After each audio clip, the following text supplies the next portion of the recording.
Good morning, everyone, and thanks for being with us. Just as a prerequisite, the session will be very short, and we will not be taking questions. But our topic today is how does the SNCF group cope with the evolution of technology? And there's so much going on behind the scenes.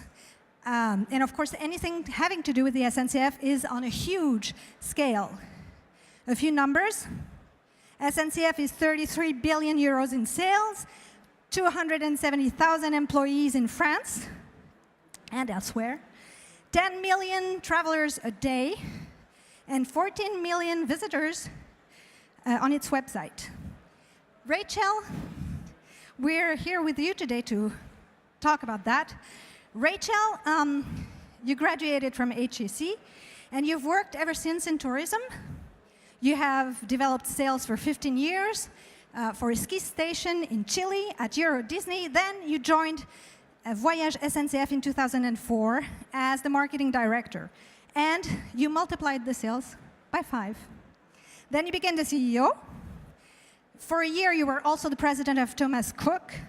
And in 2014, you became the general manager, the CEO of VOYAGES SNCF, which has 26,000 employees and about 8 billion euros in turnover. What exactly is VOYAGES SNCF? Again, tell me. VOYAGES SNCF is the long-distance activity for SNCF, mainly TGV, right. Also Eurostar, Thalys, and also the website we.sncf. Right. OK, so the SNCF, we saw it is not exactly a startup. Rachel, what are you doing here? Tell us. Well, thank you, Laurance, for this introduction. I could be celebrating my birthday, because today, or in those days, I'm 80 years old, yes. And no, but we're here because innovation is our DNA, technology is our DNA, and what we want to do out of technology to become a real service company is what we want to do for the next year. So we are here for that. Right. The TGV goes back to when? TGV goes back to the 80s. So that's when, we'll still dance to the music of the 80s. Right. And right. TGV, it really has been, moving fast. That's our claim, really, moving faster and faster. We've been reducing the distances by more than half in less than 10 years. And the record speed is what? 500? Record speed is 574.8 kilometers per hour. Wow. But that's not the speed that we have when you run on a TGV. It's only 320, but it's still very, very fast. And so, yes, that's how we kind of changed the geography of France. Right. We kind of tightened the distance between the cities. And if you take Bordeaux, for example, last year, right. Now we opened the new high-speed line, and now it's only 2 hours from Paris, or Paris 2 hours from Bordeaux, depending. OK. So there's innovation, and then there's the digital world, and that all goes back to 2000, right? Yes, innovation for us is mainly, first of all, technology. We are an industrial company. So we are very keen on innovation, on technology. But we had to move to digital as soon as we could. So 2000 is when voyagesSNCF.com was born. That's the website. That's the website. And that's also the year that Google came to France. Absolutely, you're right. Same year. And the innovation was really to be one of the first e-commerce website, really definitely bound to sell. And now it's still the first French e-commerce website in France. It's 14, as you mentioned, 14 million unique visitors per day.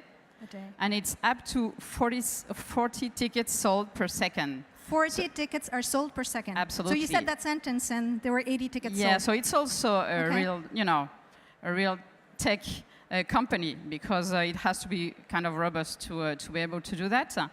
And it's also, after 10 years, we kind of had to innovate ourselves again, moving to mobile. And I remember this time when we launched the first mobile.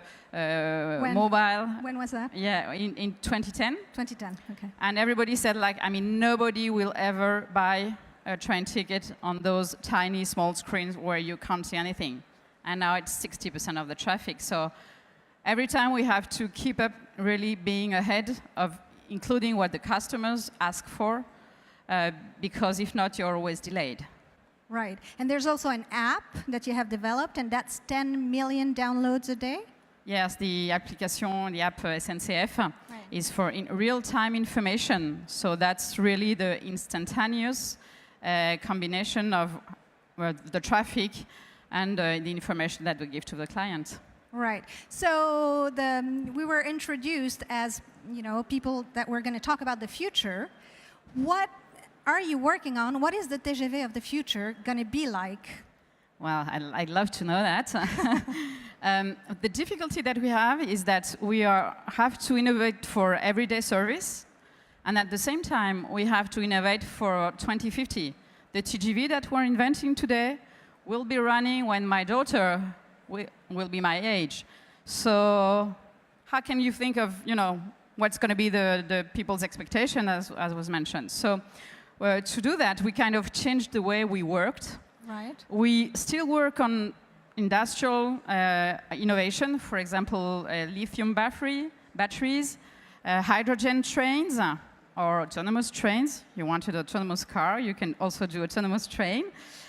So that's more on the industrial part, but we also work on, changing the method. The classical method for an industry company is really to have tens of experts, technicians that write the specifications, what they want on the next train. It takes a few years, tons of pages, papers, not good. And then you send that to the builders, the manufacturers. And then again, all the engineers, experts, they write down how the train is going to be built. All this is 4 years. So we kind of, and it costs a lot. Right. So we kind of changed the way we do that. We put together our team, like 20 people, the team from a manufacturer, Alstom.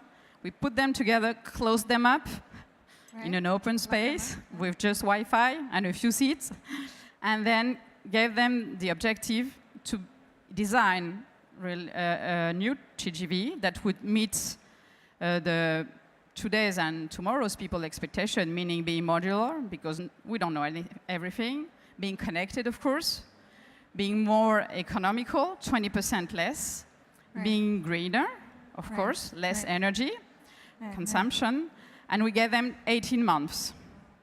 And today we have finished this work, so we really have designed a new train that meets all that. That will be a revolutionary train at 20% less costs. So 20% of what? How much does it cost to build can I say TGV? that?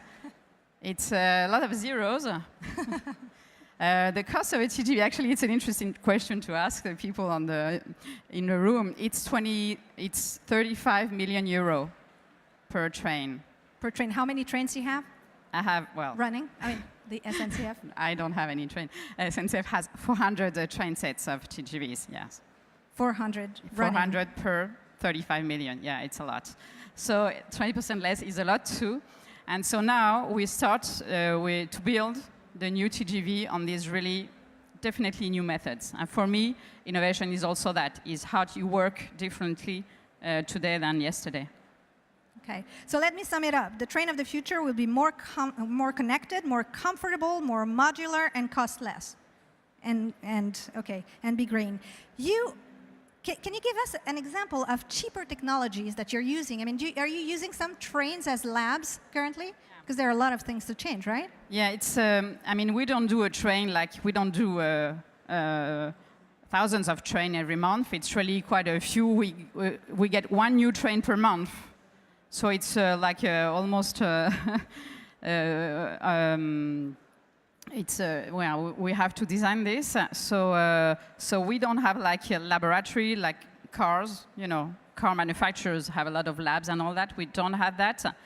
So the new trains that we're building, we are using them as labs for the next generation. And for example, we are probably you don't know that, but on a train there is a 500 kilo of painting, so it's very heavy. And it's very close. Yeah. It slows the train down, right? Yeah, that's the train now. Okay. So on our new trains that are coming from outside of Alstom, we try to put some film, the film that you see on the buses, on advertising. It's only done for advertising today. Right. So looking for a way to industrialize this so that it can last years and that it can run at 320 kilometers and not, split all the way. Right. So that's what we're working on, weight? for example. Do you know how many kilos you gain by doing that? Oh, yes, 500 kilos. Yeah, for the... So now it's 500 kilos, yes. But with the new technology? It's almost... You reduce it by a lot? By 10 times, yes. 10 times. Oh, definitely. Wow, okay. So you're also using other people's knowledge because you have a lot of partners among startup companies, right? Can you tell us a little about that? Yes, a lot of them are here with us on the SNCF stand. We have found a way to work with startups. What we try to do is that we try to reverse the way we worked with them. Usually, we are the big one.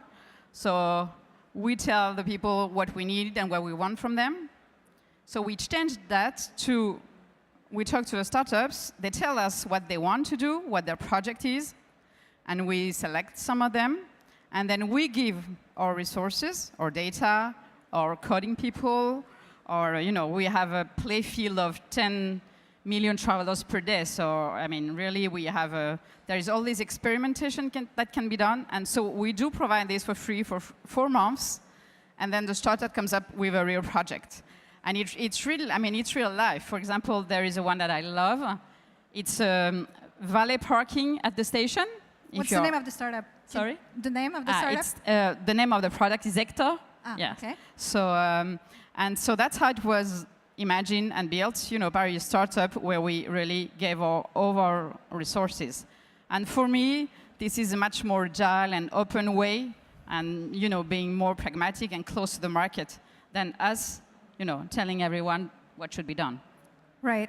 And how does it work again? I want to take a train, right? I want to catch a train, and then there's an app, and I press the app because I'm late, and somebody will come and park my car for me, right? More or less, yes. Pretty much, right. And they take your key, like, valet at a restaurant. Right. They take your key and they will park your car. And then when you come back, you put the hour when you're coming back on the train. So he knows when the train arrives. Right. And so he will wait for you with your key, and then you go away from the station. And it only takes a few seconds. So it's really very nice service for the clients. Right. We were again talking about the TGV of the future. You're also working with Elon Musk, right? Tell us about it. Yes, we can say that. Moving faster and faster. Right. That's what the clients do. That's what the people want to do. That's our job. And so we had to, Hyperloop, you've heard of that, Elon Musk's project. So, of course, how can we say that, we have a high-speed train that can run up to 500 kilometers per hour, and we're not part of this new, I don't know if it's real life or dream. But anyway, it's a project. So, yes, and it would go, how fast would it go, that train? It would be an autonomous train. As fast as a plane, actually. As fast as a plane. So, or 1,000 kilometers per hour, exactly. Right? Wow. So we took a share from this company, Hyperloop, and so now we are part of the project, and so we send our engineers there, so they share their knowledge, and then we also learn a lot because his method is really far from everything that you are used to. In France, we work with license, so knowledge that we protect, and then on this project, everything is shared. It's really open. Everyone participates. And now, there are some universities that they organize battles so that universities or startups will fight to be part of the project and put their knowledge in there. So it's really an adventure and a new way of designing the future. So we'll see, I don't know where it will come to, but very excited about it. Well, yeah. So is there any other railroad company that's a stockholder of Hyperloop, right? That's the name of it, of the project. Hyperloop, yes. Hyperloop. Is there any other railroad company, or is the SNCF? No, we are the only one. It's wow. only tech companies with us, yes, so far. Okay, wonderful. Well, I imagine that with doing all that, when you're employing 270,000 people, there are a lot of resistance inside, right? But the company, how do you make the company inside move? Yeah, of course, it's one of the key. Digital, we always think about it, very close to the client, in proximity with the expectations of the clients, but it's also an internal transformation. So every time we do something for the client, we do provide the internal tool for our people or agents that are in front of the clients. Right. So our new trains, for example, I didn't mention that, but they are digitalized, of course. They talk. If they have, they do their own diagnosis of, if everything is okay, and they will send this to the maintenance center automatically. So, everything will be, of course. So they're sort of connected yes, to absolutely and connected they can train. Yes, exactly. diagnose. Yeah, self-diagnosis, and then sending this is what I need, and this is where. And then you can prepare everything so that you're very much more efficient than reviewing the long train and then getting to all the parts of pieces that you need. So that's one way. The other way, so it's even in the heart of the business, but it's also giving the possibility to the agents, for example, train managers in the train, right, to have interaction with the clients, which is not easy because the train is 500 meters long. And 500 people on board? 500 people inside, and two stores sometimes, so it will take 20 minutes to go from one side to the other.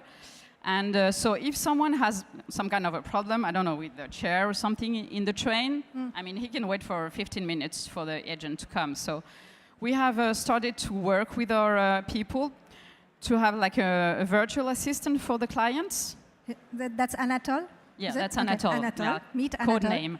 Meet Anatole.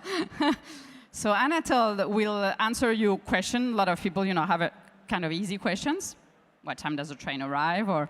But he will also advise and tell the train attendant that, this client seated at this chair has a problem, for example. Right, and tell the client, okay, the attendant will be there in 10 minutes. And then so the people can come to the client and fix the problem if there is any. So that's really a new way of interacting between the agents and the client. And so for our people inside, to answer your question, they get to use these tools.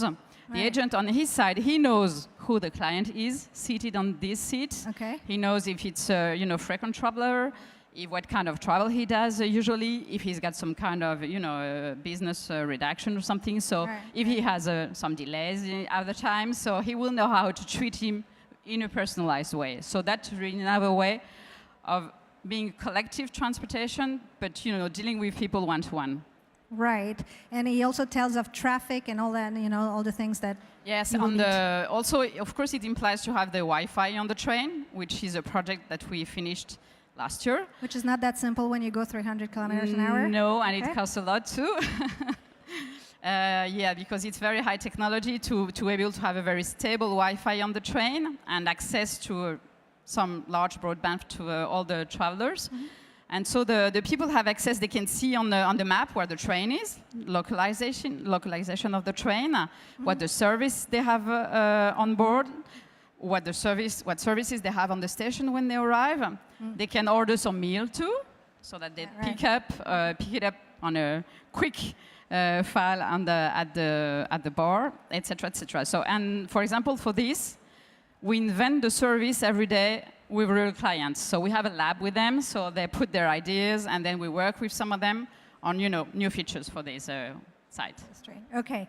Now that's on the train. I heard that you were using virtual helmets to allow employees to project themselves in the future. Is that correct?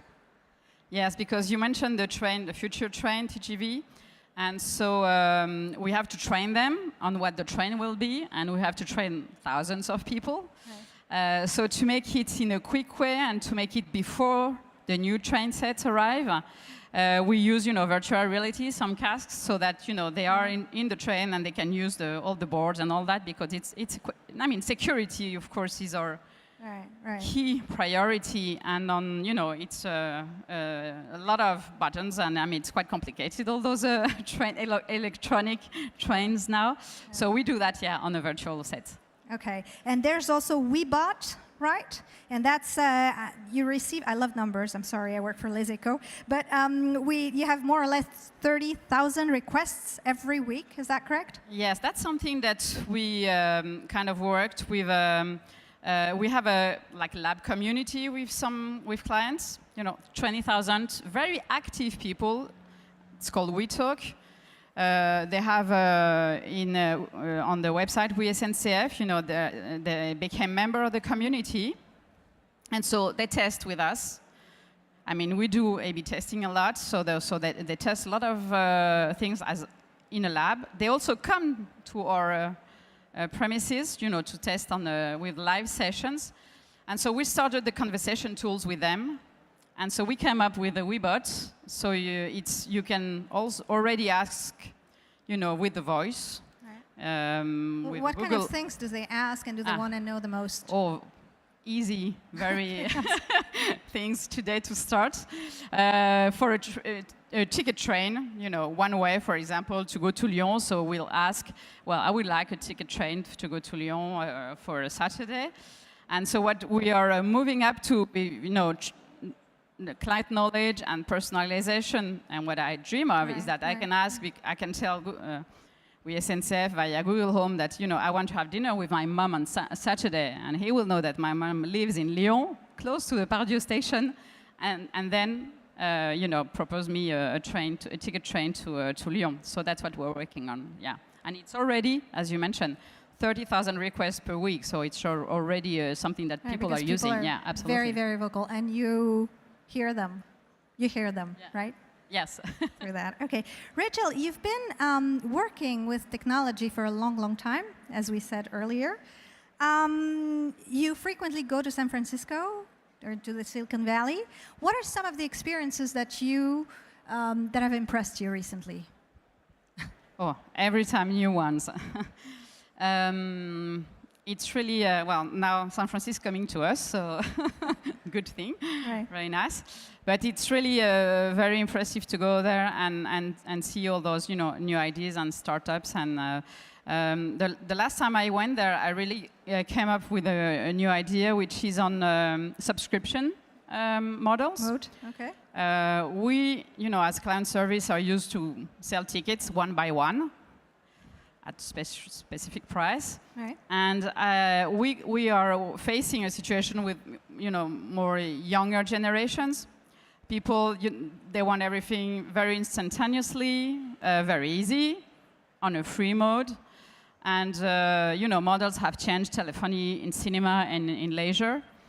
And when I found those people that they have a tool that is really ready to get knowledge from the clients how they use the train, and then being able to build like a subscription and follow what the clients do, every month, how many times they travel, how many kilometers, and all that, and really follow that data.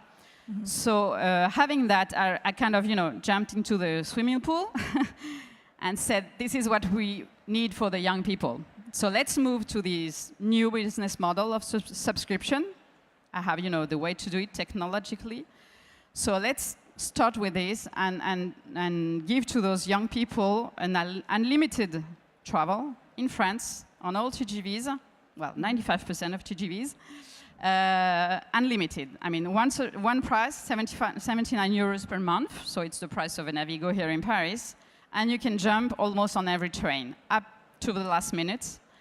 And we kind of follow those people, and it's really being like, wow, incredibly fast. And so we now have 100,000 subscribers, and they do 4 million travel last year. They did that. So that's one idea, really, that I brought up from there. All right. There's one thing I forgot to ask you: is how long does a TGV? How long is it in use? 30 years. 30 years. It's going to be used for 30 years. Okay. Yeah. So. Long time. Okay. So we're already building the TGV of the future. I forgot to mention that you were also on the board of Criterio.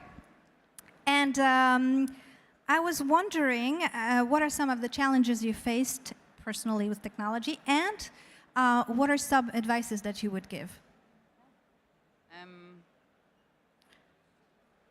The challenge that we face as a company more is really to transform ourselves from an industrial company to more digital, service-oriented, and kind of platform company, and really to go with this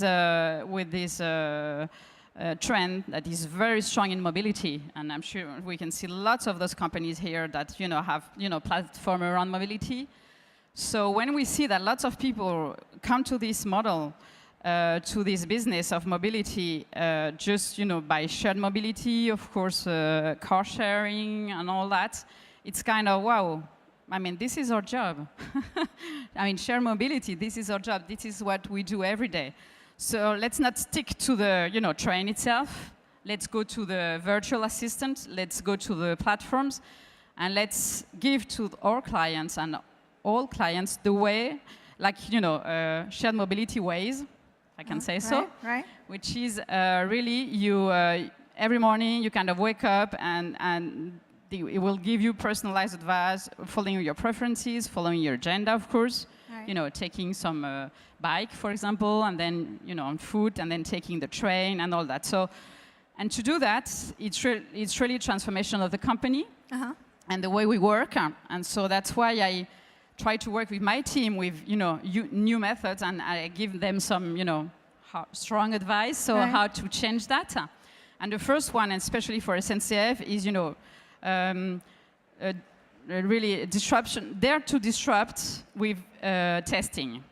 It's very difficult for us to disrupt because we are kind of seen everywhere. Everything we do is on the media. So it has a lot of impact, and if you fail, the impact will be very negative. So it's difficult to take risks. So I encourage my people to take risks, but then testing. And when we have SNCF, with 14 million users every day, I mean, we can test every day on a small part, and we almost instantaneously in one day, we know if it's going to work or not, really, because it's so powerful. So yes, we can disrupt, not take, risk for the whole company, but use the test for real, accept to fail, and then, kind of choose what we dare to do it. Yeah. Do I dare to ask you what you're testing currently? Yes. Okay. We are testing. Actually, we start like this weekend. Next week. It's a bot on Facebook Messenger. Okay. We do that with Watson, actually, with IBM that is here, for the information during the strikes. Yes, so it's a new test for Monday. Okay, so people will keep being. So people will be. Yeah. The second advice would be to accept the doubt and the change. Right, it's very important. Keep trying. Yes, right. Which is also something difficult for an old traditional company. But when you have worked, like me for 15 years in really on the web and digital world, you know that. I mean, you get to bed one night with some certainties, and you wake up on the second day, on the following day, and things have changed. And the things that you were certain of the previous day, I mean, maybe it's not real, it's not true anymore. So we have to accept that things change very, very quickly. So it's also, new ways and methods of working on that. Okay, accept doubt, because the technology is really, really strong. Right? Okay. A few words of conclusion. We have 1 minute left.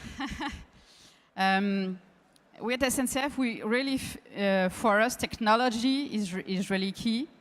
The technology is for me, is very strong. It's really a way to innovate. I have tech people that in the industrial part or on the digital, on the service, I let them try and use technology and push products forward. Maybe it will meet some market needs, maybe not. But when it does, then it's real innovation. It does not come from customer surveys, or really it comes from what our people do on the product side. So that's really, for me, very strong. And for us, what we do is really to innovate for the service for tomorrow, because we have to be there tomorrow. Probably some of you are going to take the train this afternoon or tomorrow. So we have to be there every day. We also have to be there in 2 to 5 years, and that's more the mobile virtual assistant that we're working on. We have to be there in 10 years, and that's our new TGV. Have to be there in 50 years, and that may be Hyperloop. I can see that you're fond of that. So we are innovating, every day for you, for all our customers, and for a very short time, and also for a very long time of horizon. Several time loops. Thank you very much, Rachel Picard. Thank you to all of us. Thank you.